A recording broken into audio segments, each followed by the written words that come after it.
नमस्कार दोस्तों, स्वागत है आपका मुकेश 24x7 यूट्यूब चैनल में। दोस्तों, मैं आज आपको बताऊंगा एक ऐसे व्यक्ति के बारे में जिसने अनंत को जाना। जैसे कहा गया है कि यथा शिखा मयूराणाम नागाणाम मणयो यथा तद वेदांग शास्त्राणाम गणितम मूर्धा निस्थम।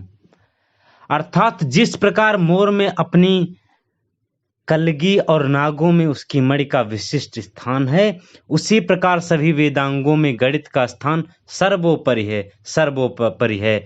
और हो भी क्यों न, भारत में प्राचीन काल से ही आर्यभट्ट, वराम मिहिर, नारायण पंडित और भास्कराचार्य जैसे अनेक महान गणितज्ञ हुए हैं, जिन्होंने अपनी गणितीय खोजों द्वारा पूरे विश्व को राह दिखाई।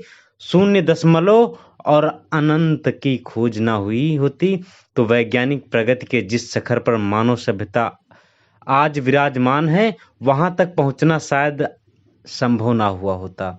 इस गणितीय खोजों के बिना मानव का अंतरिक्ष में जाना और किन्हीं दो खगोलीय पिंडों के बीच की दूरी ज्ञात करना या सागर की गहराई का अंदाजा लगाना बहुत ही मुश्किल होता। केवल प्राचीन युग में ही नहीं, बल्कि आधुनिक काल में भी भारत में अनेक महान गणितज्ञ हुए हैं। इनमें श्रीनिवास रामानुजन अत्यधिक विलक्षण प्रतिभा संपन्न थे, जिनकी असाधारण खोजों के सक्षम दुनिया आज भी नतमस्तक है।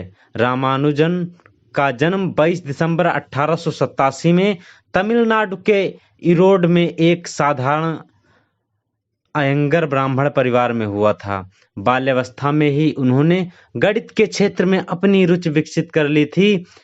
12 वर्ष की उम्र में ही उन्होंने त्रिकोणमिति में महारत हासिल कर ली थी। हालांकि गणित के इतर अन्य विषयों में उनकी रुचि न होने के कारण वे औपचारिक शिक्षा ग्रहण नहीं कर पाए थे, लेकिन 32 वर्ष के अपने छोटे से जीवन काल में गणित के क्षेत्र में उन्होंने जिन प्रमेयों का प्रतिपादन किया, उसे सिद्ध करने के लिए पूरे विश्व के गणित के विद्वान आज भी लगे हुए हैं। रामानुजन का गणित में अनंत श्रेणी, सतत फलन, संख्या पद्धति और मैथमेटिकल एनालिसिस में महत्वपूर्ण योगदान है।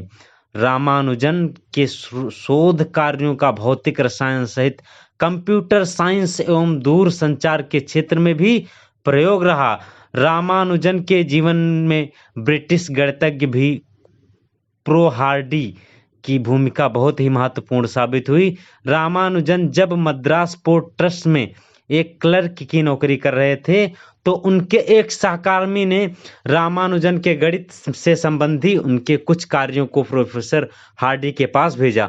उन्होंने उनको भेजे गए रामानुजन के शोध कार्य देखे तो दंग रह गए और उन्हें इंग्लैंड बुला लिया, जहां पर रामानुजन ने अपना शोध कार्य जारी रखा। 1917 में रामानुजन लंदन मैथमेटिकल सोसाइटी के लिए चुने गए तथा 1918 में रॉयल सोसाइटी में फेलो भी चुने गए।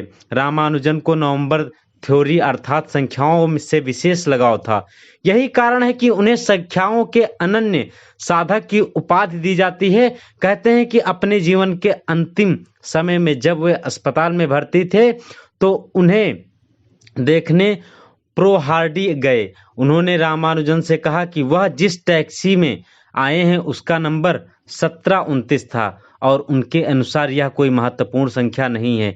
यह सुनते ही रामानुजन ने तपाक से कहा, नहीं हार्डी, यह कोई बहुत ही रोचक संख्या है। यह एक ऐसी सबसे छोटी संख्या है जिसे दो अलग अलग संख्याओं के घनों के योग के रूप में प्रदर्शित जा सकता है। 1929 को 10 और 9 तथा 12 और 1 के घनों के योग के रूप में लिखा जा सकता है। सन 2012 में रामानुजन के जन्म के 125 वर्ष पूरे होने पर सरकार द्वारा उनके जन्म दिवस 22 दिसंबर को राष्ट्रीय गणित दिवस के रूप में मनाने की घोषणा की गई।